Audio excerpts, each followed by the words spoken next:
Hi there, my name is Caitlan Rangel. I am a mom of 3 young children and pregnant with our 4th child. My husband and family and I live in Southern California, and I have a background in ministry, though right now I'm enjoying doing lots of writing for families to help families, maybe like your own, grow in their faith, and also helping my own family cultivate habits that help us to grow in our relationship with food in a way that is healthy and holy. So, fasting. We probably all have lots of different experiences with fasting. Maybe my experience as a woman and as a mother is different from your experience. Whatever our experiences are and wherever we find ourselves around the world, this series is really about helping each of us find ways that we can fast as we can. How can you use fasting, this beautiful gift of the church, to grow more deeply in your relationship with Christ this Lent? And how can I do the same?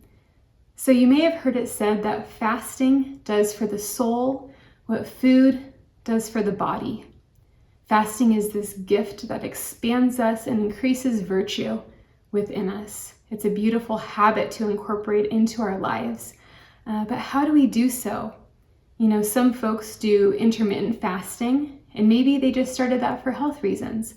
So if it's not joined with an intention and a prayer, it might not be what it could be. For others of us, longer extended fasts that are just bread and water might not be part of our lives right now.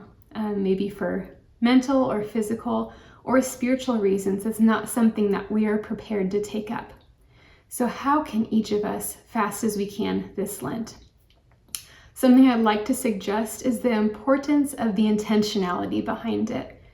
When we join our fasting or our abstaining from something specific with a specific prayer, those two coming together are incredibly powerful and saving. So how can we take that of abstaining and fasting joined with an intention? How can we carry that through Lent? Something we also might pay attention to is really reclaiming Friday as a penitential day.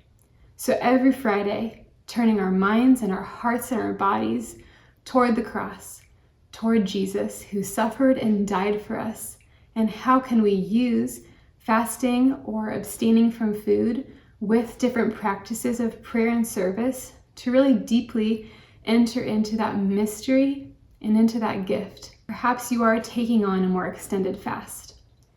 Maybe you decide to eat one meatless meal, like a lot of people do for Ash Wednesday and Good Friday.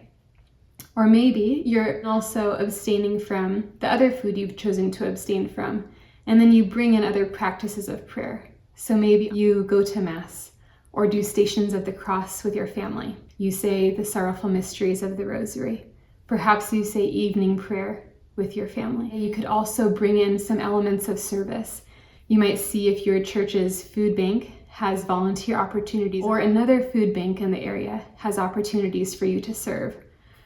Or if you're a mother of lots of young children like me, maybe we can take an intentionality toward our parenting, of really offering the sacrifice that we do for our children every day, offering that to Jesus, inviting him into these daily sacrifices.